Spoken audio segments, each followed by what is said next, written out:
هیجانات چی هن؟ انرژی که تو بدن ما و سیستم عصبی ما وجودمون رو مدام داره زنده نگه میداره. یک جریان الکترومغناطیس، یعنی هم جریان الکتریکیه هم مغناطیسیه. هیجان از کجا شروع میشه؟ آغاز هیجان مغزه، ولی جایی که خودشون نشون میده بدنه. یعنی در نهایت ما با حرکت‌های بدنیمون داریم هیجاناتمون رو ابراز میکنیم. یک مدل دیگه هم ابراز هیجان وجود داره که شکل تکامل پیدا کرده هیجانات کلامی. وقتی که بتونیم درباره هیجاناتمون حرف بزنیم. اینکه چگونه حرف بزنیم هم مهمه. اما امروز میخوام یه چند تا نکته مهم بهتون بگم و با یه سوال شروع کنم، یعنی یه تمرین. موافقید که با هم تمرین کنیم؟ تمرینی که میخوایم انجام بدیم 2 بخش داره. اونایی که میگن من هیجانم خیلی زیاده یا حمله پنیک دارم، به خاطر اینکه این افراد ارتباط خوبی با بدنشون و استرسشون و هیجاناتی که تجربه میکنن ندارن. این افراد میخوان خلاص شن از هیجان، برای همین هیجان فریادش بیشتر میشه. بهتون توضیح میدم. اما تمرینی که داریم، آماده اید برای تمرین؟ برای تمرین هیجانی آماده این؟ خب اگه آماده این، لطفاً همین الان مضطرب بشید.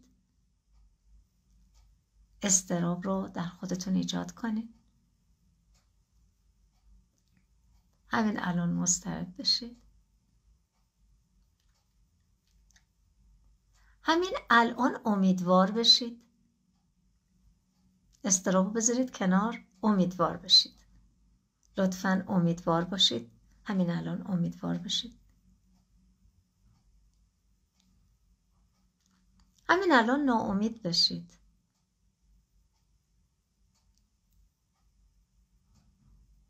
ناامید بشید لطفاً.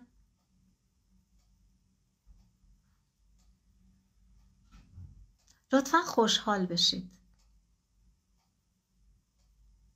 خوشحال بشید. خوشحالی رو در خودتون ایجاد کنید. ایجادش کنید. خب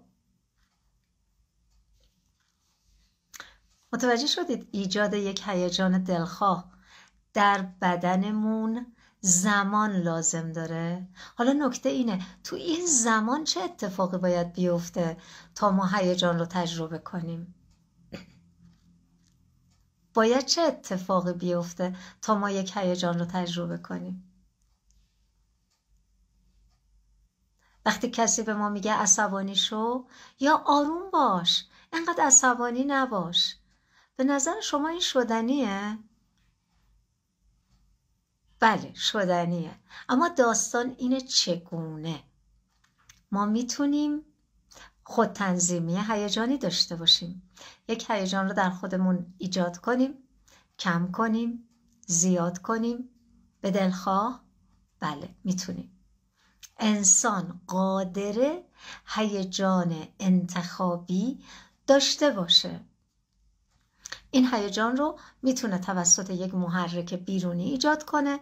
مثلا برای اینکه روحیش عوض شه بره توی پیج کمدی چند تا از این فیلم‌های کمدی رو ببینه و به خودش مجال بده که یه خورده فضای بدنش تغییر کنه، بدن شادتر بشه.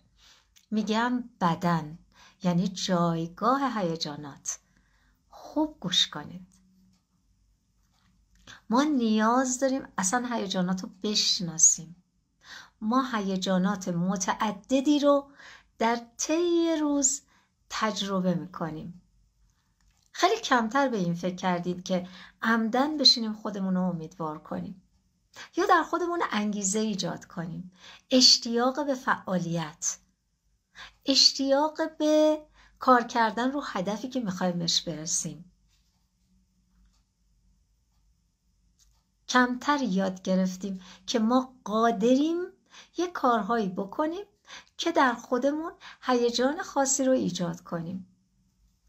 میخوایم یاد بگیریم، ولی نکته مهم اینه توجه کنید همین الان. ببین اکثر اینایی که پنیک دارن، حمله پنیک دارن، پیام میدن.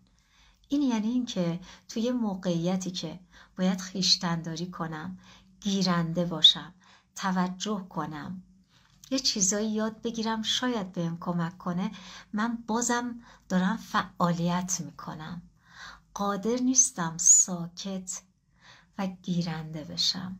چرا خیلی ها قادر نیستن ساکت بشن، دچار بیش فعالی شدن؟ چون دائما مشغولن، مخصوصا با فضاهای اینترنتی. ما هیجان زیادی رو تجربه میکنیم ولی توجه نمیکنیم به هیجاناتمون. هیجاناتمون رو پشت سر هم تجربه میکنیم با بی‌اعتنایی.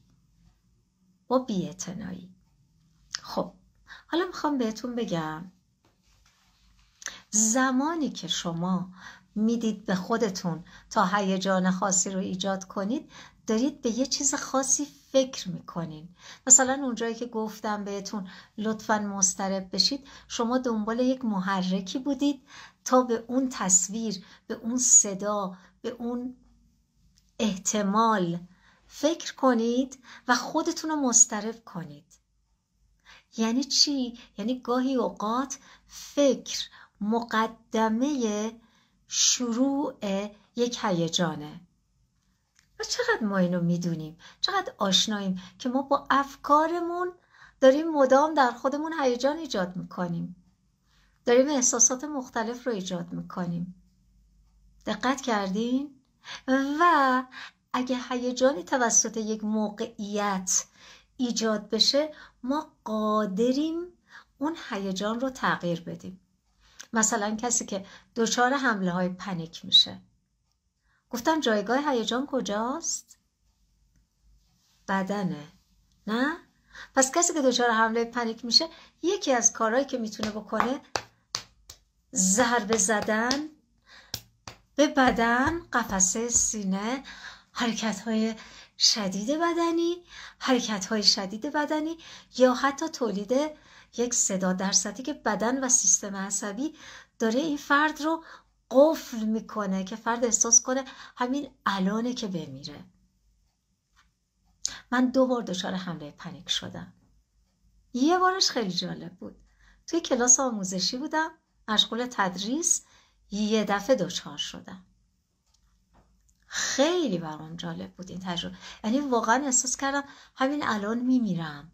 انقدر که این وضعیت بدنی، این حمله از تنفس، ضربان قلب، همه عضلات در انقباض انقباض، اصلا شما احساس میکنید گیر افتادید و هیچ کاری نمیتونید بکنید. انگار که آدم مثلا افتاده توی آب داره خفه میشه، انگار که نمیتونه هیچ کاری کنه.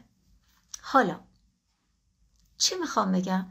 میخوام بگم هیجانات یه روندی دارن، یه اثراتی رو روی بدن میذارن و بدن هم میتونه تأثیر بذاره رو هیجان. یعنی این رابطه 2 سویه است. کسی که مدام دچار هیجان خشم و پرخاشگریه، داره قلبش رو فرسوده میکنه. قطعا افراد عصبانی به زودی دچار فشار خون و مشکلات قلبی عروقی میشن. حالا نکته جالب اینه، کسی که رو بدنش کار میکنه، بدنش، طرز حرف زدنش کار میکنه، هوشیار، توجه، بدن آگاهی داره، بدنش رو یه جایی میده ماساژ، یه جایی میره حموم سنتی، یه جایی میره استخر، میره توی سونا، میره توی جکوزی آب گرم، میره برای حمام آفتاب، برای اینکه خودشو در معرض نور خورشید قرار بده، انرژی بگیره، احساس خوب بگیره. و توی اون زمانها که بدنش رو داره هوشیارانه شارژ میکنه، ذهنش ساکته. ذهن در همون زمان و مکانه. همین الان شما در درمانگاه هیجاناتید. همین الان انگار دارید داروی مصرف میکنید که این دارو از طریق گوشهاتون، چشمهاتون داره تزریق میشه به بدن. اگه با تمام توجه بشینید و بگیرید، میبینید که احساسم داره عوض میشه، احساس بدن من داره عوض میشه. و جالبه بدونید وقتی هیجان شما تغییر میکنه تحت انتخاب خودتون، با خواست خودتون، یعنی شما مالک هیجانتون هستید، بدنتون تغییر میکنه. بسیاری از بیماری ها که ریشه در سرکوب هیجانی داره، ریشه در خشمهای سرکوب شده، اندوه سرکوب شده، اضطراب مکرر داره شفا پیدا میکنه، بدن بهبود پیدا میکنه، بدن نونوار میشه. خیلی جالبه نه؟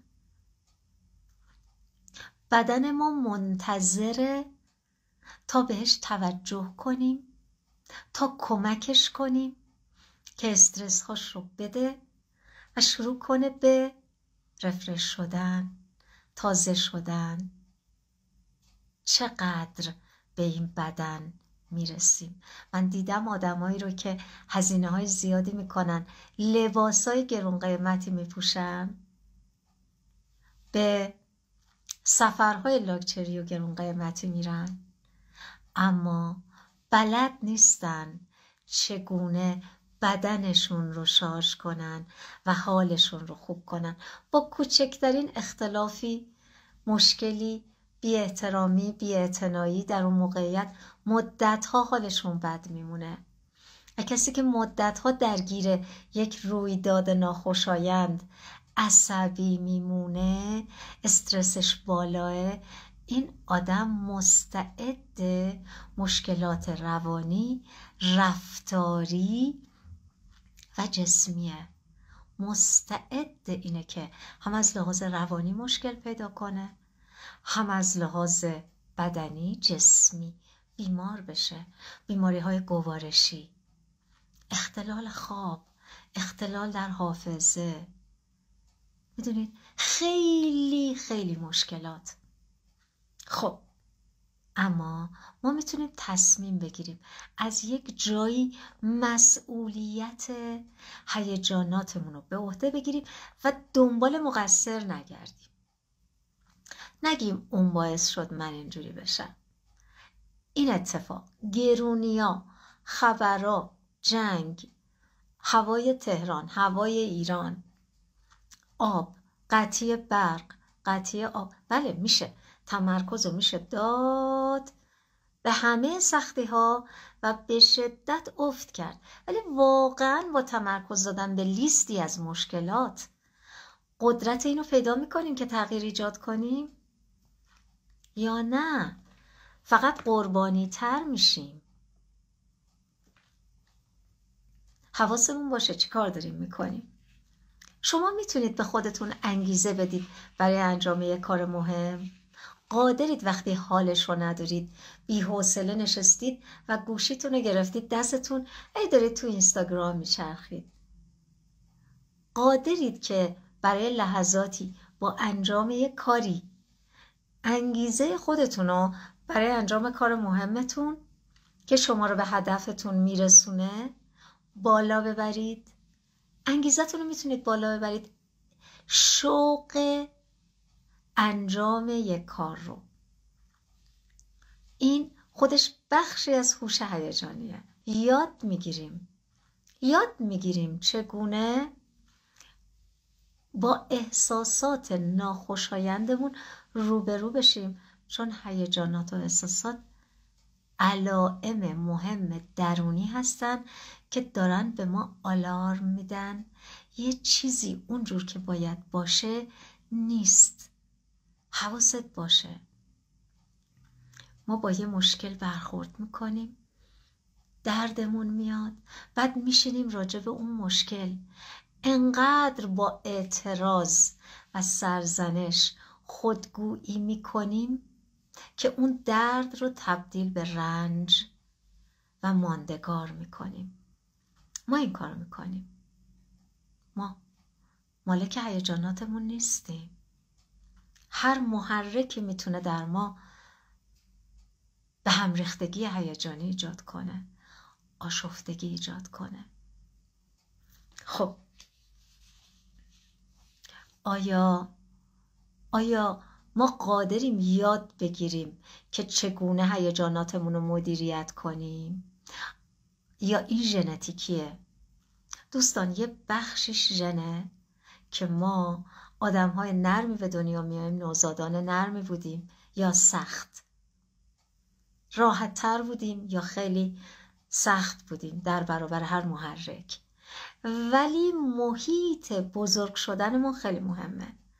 اینکه پدر مادر آدمای اصلی با ما چگونه برخورد کردن، با ناراحتیامون چگونه برخورد کردن، چقدر حوصله داشتن که چقدر بازخوردهای درست دادن به هیجاناتمون، بازخورد مناسب به هیجانمون.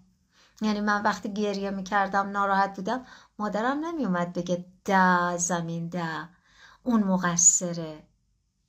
نمیگفت، میگفت تو ناراحتی. از چی ناراحتی؟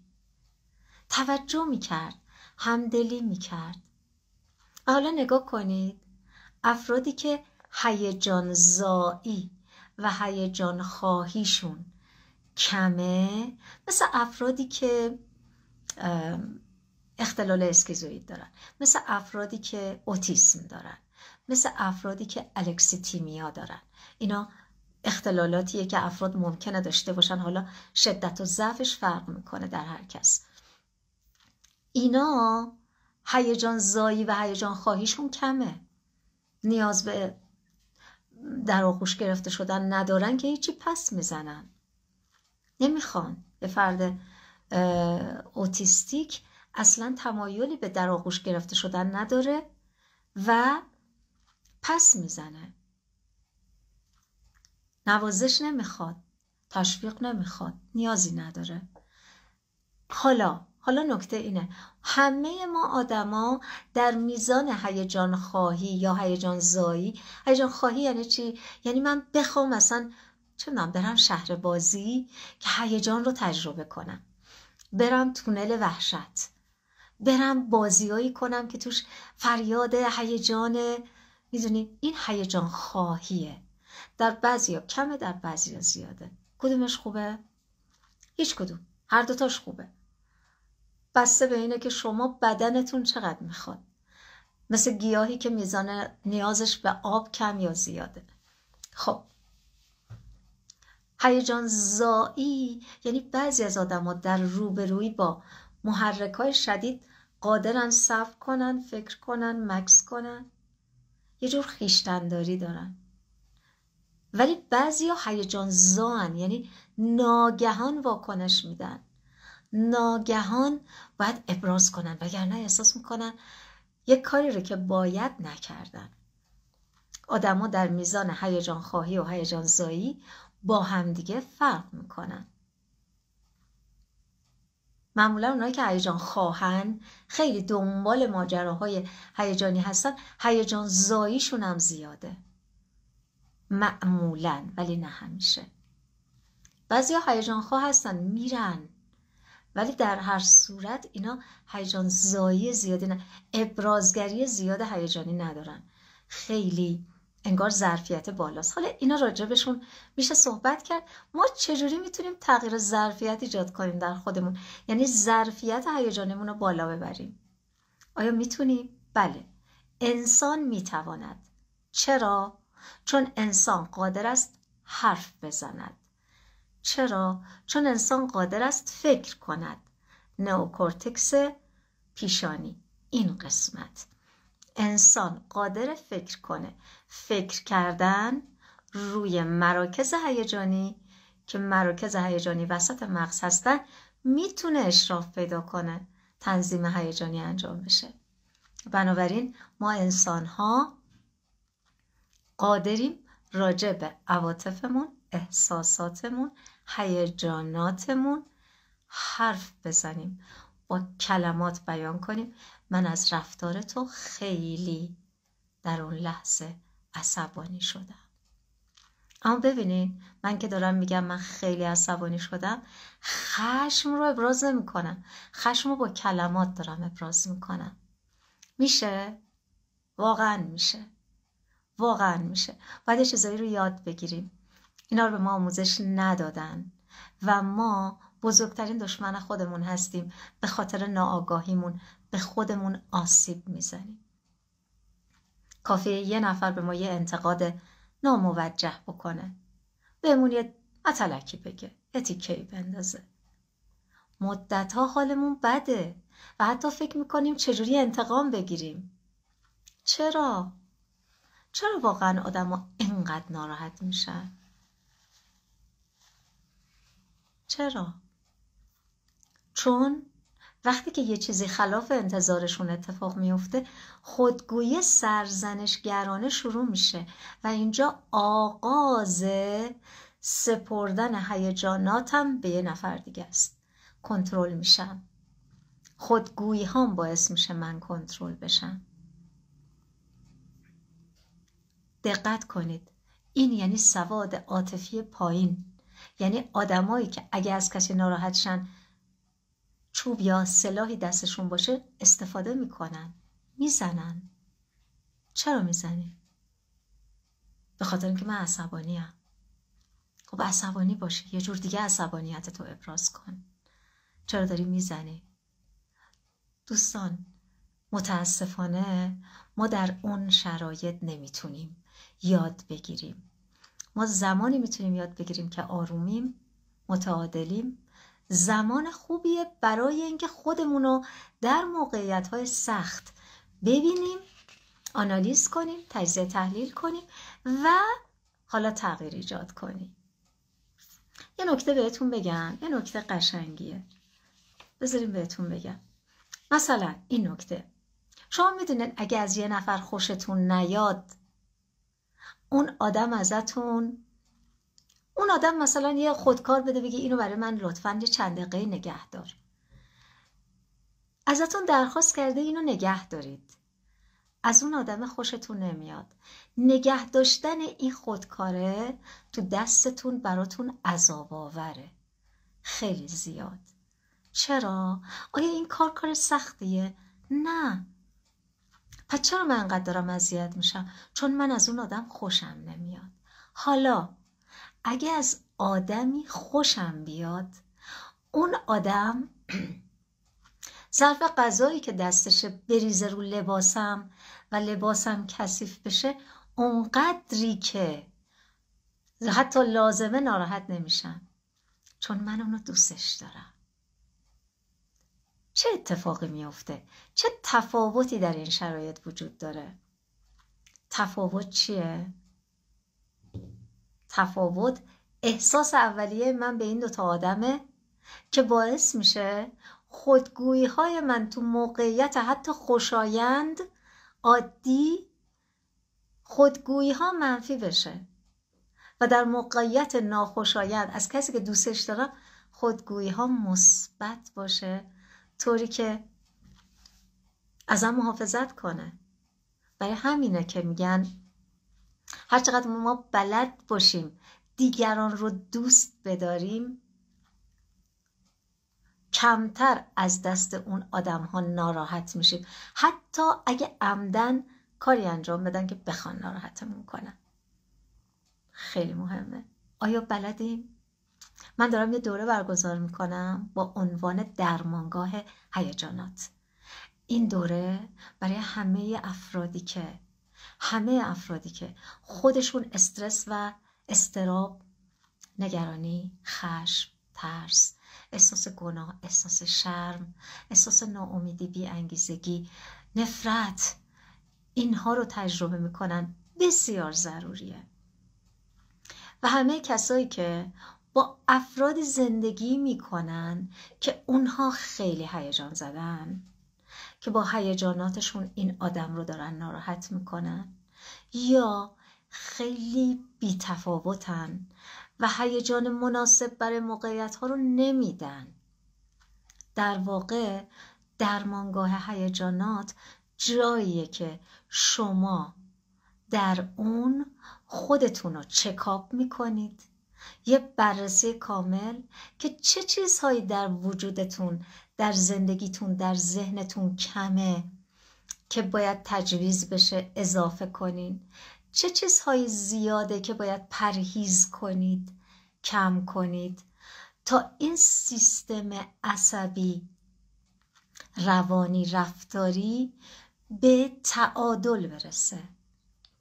که اگه یه نفر اومد تو زندگیتون یه مقدار آهسته صحبت کرد، اعصابتون خورد نشه، بگید وای این چرا رو اعصابمه انقدر کنده. چرا اعصابتون باید خورد شه؟ چرا انقدر بیش فعال هیجانی رفتاری شدیم؟ چرا انقدر سرعت گرفتیم؟ یه همستری داشت که از دوستام رفته بودم خونشون. این همستر همینجوری داشت میدوید رو اون چرخ گردونی که حالا واسش گذاشته بودن که فعالیت کنه، بازی کنه و اینها. یه مقدار که نگاهش کردم، عمیق شدم، متوجه شدم خب ما هم همینجوری داریم روی میدویم دیگه. وقتی گوشی دستمونه یه دفعه نگاه میکنیم 2 ساعت گذشته و من دارم همینجور اسکرول میکنم، عین اون همستر، بدون هدف، بدون اینکه مقصدی داشته باشم و به جای خاصی برسم، فقط دارم چرخ میزنم. و بعد من انتظار دارم که وقتی میرم تو ارتباط با آدم ها با توجه و همدلی تو رابطه باشم. مگه میشه؟ اصلا امکان نداره. یواش یواش تو قرن جدید با استفاده از تکنولوژی، رسانه های متعدد، مغز ما تغییر میکنه، بدبستان های عاطفی کم میشه. ریلیشنشیپ وجود داره، ایموشنشیپ وجود نداره. تبادل شاید ارتباط، چت کردن باشه، اما تبادل عاطفی وجود نداره. آدما در رابطن ولی فقر و کمبود عواطف دارن، نیازهای اساسیشون ارضا نمیشه. برای هم پول خرج میکنن اما احساس خوبی به هم نمیدن. طرف براشون هدیه گرون میده ولی حالشون خوب نمیشه. چرا؟ تمام زندگیشو نو کرده، فرشاشو عوض کرده، پردهاشو عوض کرده، لوستراشو، مبلشو، زندگیشو همه رو بالا برده، ارتقا داده، ولی حالش خوب نیست. اصل قضیه میگه یه چیزایی کمه، چون این آدم مشکل هیجانی با خودش داره، با خودش، و نمیتونه از ساده ترین امکانات زندگی لذت ببره.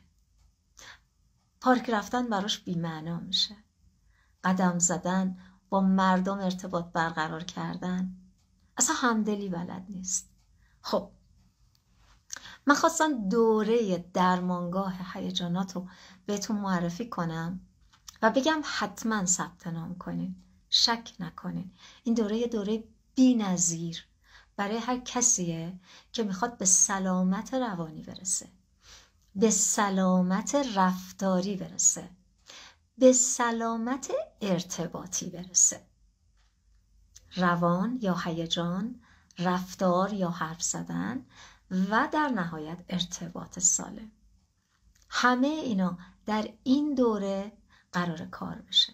قرار یاد بگیریم که اگه کسی به ما توهین کرد تو جمع و ناراحت شدیم به شکل مناسب، چجوری با اون ناراحتی اولیه‌مون برخورد کنیم که اون ناراحتی اولیه ناراحتی مناسب بمونه، و چجوری با اون آدم که بد رفتاری کرد برخورد درست، بالغانه و قاطعانه داشته باشیم. باید یاد بگیریم، به کار بگیریم، تمرین کنیم تا بتونیم یه زندگی سالم رو بسازیم.